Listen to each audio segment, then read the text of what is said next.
বেশি বাড়াবাড়ি করেন কোথায় যাবেন সেটা বুঝে নিয়েন। সামনের 1 মাস থেকে কিনা দেখবো। জি, আমি তো বাড়িতে ঘুমাইতে পারতেছি না আপা, খারাপ করতেছে, যৌথ বাহিনী অভিযান করতেছে আপা, এই অবস্থা। আজকে গতকালকে রাতে তো আপনার পার্টি অফিস থেকে 6 জনকে গ্রেপ্তার করছে, মানে গোপালগঞ্জের পার্টি অফিস থেকে আপা। আপনি নিউজ জানেন কিনা আপা? আমরা তো বাড়িতে ঘুমাইতে পারতেছি না আপা, এটা প্রশাসন খুব মানে খারাপ করতেছে, যৌথ বাহিনী অভিযান করতেছে আপা, এই অবস্থা। হ্যাঁ, ওখানে তো একজন শিবির আর একজন হলো ছাত্র দল, তাদেরকে বসাইছে এখন গোপালগঞ্জে।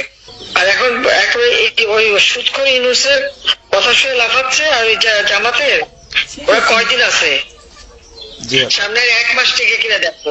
জি আপা, জি আপা, দোয়া করেন আপা। আর আমি আপনাকে 1 মাস আগে কিনা দেখো, তখনই আপনারা যারা বেশি বাড়াবাড়ি করেন কোথায় যাবেন সেটা বুঝে নিয়েন। জি আর এই তালিকা সব করে রাখো আপা। যারা যে ঘর বাড়ি ভাঙা পোড়ানো তাদেরকেও হিসাবটা নাম রাখো, এবার যেন ভুল না হয়। পরে এর চাচা, ওর মামা, ওর শ্বশুর, ওর শাশুড়ি, এইগুলি যেন না হয় আপা। এবার গুইনে গুইনে গুইনে গুইনে হিসাব নেওয়া হবে। জি আপা, জি আপা। আমি গত 2001 কিচ্ছু বলি না, আমি 2009 সরকার এসেও আমি ওসব কাউকে কিছু বলি না। আমি দেশের উন্নয়ন করছি।